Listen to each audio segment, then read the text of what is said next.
Halo semuanya, perkenalkan nama aku Clara Marcelia Farandrian dengan NIM 2024-081053. Di sini, aku dan teman-teman membuat perancangan sistem informasi operasional pada warung grosir untuk mata kuliah analisis proses bisnis dan proyek pengembangan perangkat lunak. Nah, kita masuk langsung ke latar belakangnya. Kenapa sih aku dan teman-teman membuat sistem untuk warung grosir? Karena kan sebenarnya latar belakangnya warung grosir pada umumnya itu sistemnya masih manual semua, yang dimana membuat aku dan teman-teman kepikiran untuk membuat sistem yang terintegrasi gitu. Karena di sini kita juga punya ruang lingkup yang uh, sistem cangkupnya tuh ada pengolahan datanya, terus pencatatan transaksi jualan, pengolahan stok barang dan lain-lain. Jadi udah semua tercangkup, makanya kita melakukan analisis untuk warung grosir. Terus masuk juga ke tujuannya, kenapa kita melakukan hal ini itu biar lebih efektif dan terstruktur secara dari internal maupun eksternal warung grosir tersebut. Terus kita masuk ke dalam deskripsi proses bisnisnya. Di sini tuh dasar dari kenapa kita membuat penyelesaian permasalahan ini, karena kan ada kurangnya integrasi, terus pengolahan stok yang tidak akurat. Itu yang jadi dasar saya dan teman-teman saya melakukan untuk mata kuliah ini gitu. Kemudian masuk ke BPMN-nya. Nah, di sini tuh proses analisisnya dari si warung grosir tersebut. Kayak dimulai dari staffnya, terus kemudian semua jalannya proses ini tuh berada di BPMN, dan nanti aku akan jelasin di poin-poin selanjutnya.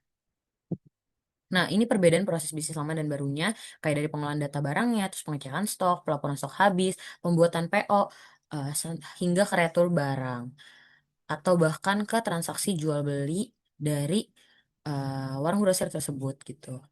Nah, ini masuk ke deskripsi aplikasinya. Nah, kita tuh dasar dari aplikasi ini juga yang tadi dari tujuan awal agar terintegrasi dan lebih efektif juga, eh, terlebih pada hal-hal poin yang manual biasanya dilakukan pada warung grosir, kayak dari pengolahan data barang, stok barang, PO, kemudian penerimaan dan retur, pengelola transaksi penjualan, seperti itu.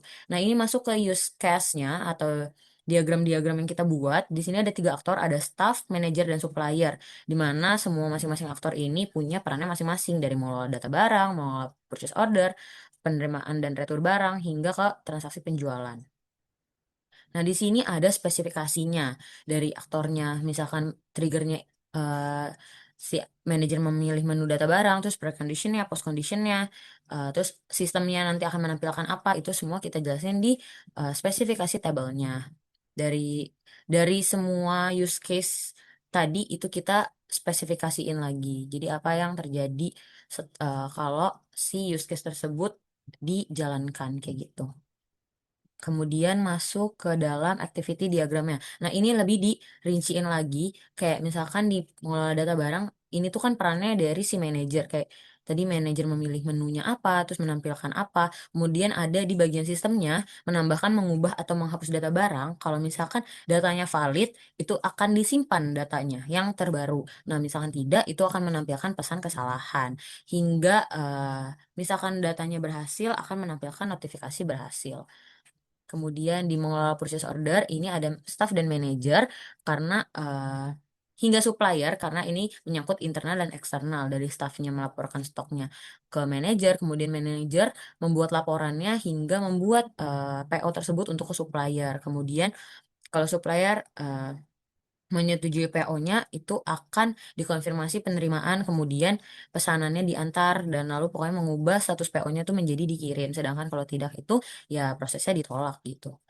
Kemudian masuk ke dalam yang penerimaan barang dan retur barangnya, itu dari staff, manajer, dan supplier. Itu tuh dari proses dikirimnya. Jadi staffnya itu udah nerima, kalau barangnya baik itu melakukan hasil pemeriksaan ke manajer, berarti konfirmasi barangnya, disimpan data yang baiknya. Tapi kalau misalkan ditolak, itu akan diretur barangnya oleh sistem, dan menyampaikan notifikasi ke supplier. Ini ya, begitu juga di penjualannya. Itu tapi hanya ada di manajer, karena semua sistem dilakukan oleh manajer terkait penjualannya. Nah, ini tuh lebih detail lagi ada di sequence diagram, yaitu di pengolahan data barang, kemudian PO-nya, sampai kita sistemnya tuh bisa membuat message baliknya, itu yang garis titik-titik putus ini menampilkan daftar data barangnya, hingga kayak data berhasil disimpan itu dibalikan dari sistem, dari database-nya itu. Jadi sequence diagram ini lebih rinci lagi dari yang tadi bagian activity diagramnya. Di sini juga ada manual purchase order, ini lebih detail lagi karena dari purchase ini kan lebih kompleks karena menyangkut ke supplier juga. Jadi kalau misalkan tidak, apa yang terjadi? Kalau ditolak apa yang terjadi? Makanya di sini ada dua kondisi gitu. Kemudian di penerimaan dan retur barang juga kompleks karena ada barang sesuai sama nggak barang sesuai, sama yang kayak tadi di sequence sebelumnya. Kemudian masuk ke sequence diagram untuk mengelola transaksi penjualan karena di manajer aja, jadi nanti data lengkap, stok mencukupi. Ini banyak pesan masuk dan pesan keluar dari sistemnya dan database-nya yang akan dilakukan sama manajer. Seperti itu. Kemudian ini ada di kelas diagramnya, semuanya saling terhubung. Ada bagian yang melapor, memeriksa, membuat, semuanya memiliki keterhubungan yang sama gitu. Dan itu semua poin ada di barangnya. Kayak gitu. Kemudian rancangan database dan tabelnya, ini database yang kita buat agar saling berhubungan kan mendukung proses pengolahan data barangnya. Itu ke eksternal dan internalnya. Nah, di sini ada tabel user, ada tabel barang, ada tabel supplier dengan tipe data, keterangannya, fieldnya. Kemudian ada lapor stok, purchase order, detail PO-nya seperti apa, penerimaan, retur, transaksi penjualan hingga ke detail penjualannya seperti apa.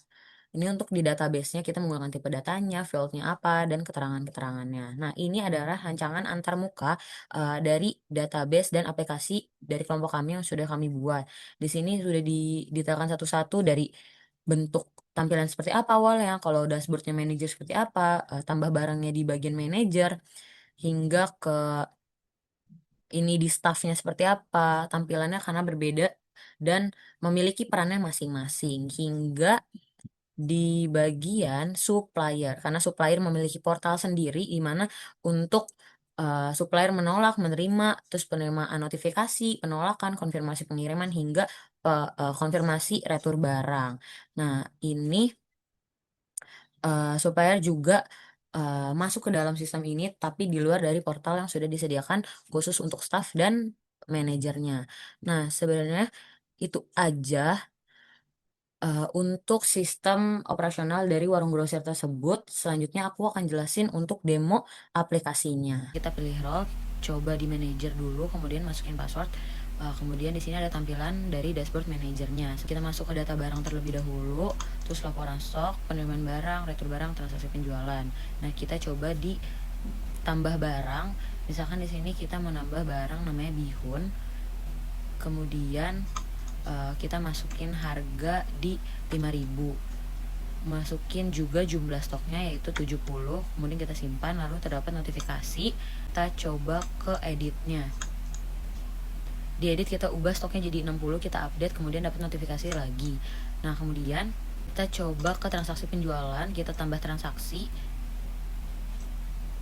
Nah, di sini kita coba bihun yang tadi transaksinya, terus 20 transaksi. Nah, simpan transaksi, kemudian ada notifikasi, transaksi bihun berhasil. Kemudian kita lihat detailnya, itu ada jumlah, subtotal. Kemudian kita lihat ke data barang, nah stoknya tuh berubah. Dan kita coba masuk ke staff.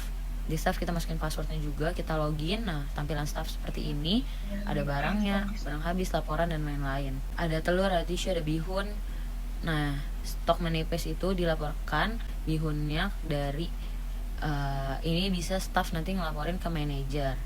Nah, kita masuk lagi ke role untuk manajer karena staff melaporkan stok menipis. Masuk lagi, kemudian laporan stok. Nah, si manajer bisa membuat purchase order.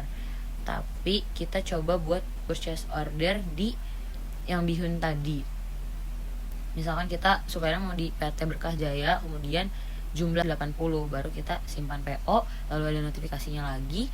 Kemudian kita log out, lalu kita masuk ke portal supplier. Nah, di sini ada purchase order dari portal supplier, terus si supplier menerima orderan, kemudian lihat proses ordernya, terus konfirmasi dan dapat notifikasi juga. Kemudian kita lihat ke manajer kita masuk ke penerimaan barang, tambah barang, terus kemudian pilih PO PT Berkah yang bihun tadi, kemudian statusnya itu tidak sesuai 50 pieces, jadi tidak sesuai dengan barangnya, dengan jumlah yang dipesan. Terus kemudian kita ke purchase ke supplier, kita ke data returnnya, terus kita konfirmasi, dapat notifikasi, kemudian kita pilih ke manager, terus kita masukin passwordnya lagi, kita lihat di penerimaan barang tidak sesuai PO-nya, kemudian balik lagi jumlah barang yang kita pesan, kalau sudah sesuai kita simpan, lalu stok berhasil ditambah. Itu saja demo dari aplikasi Warung Grosir, kurang lebihnya mohon maaf. Terima kasih.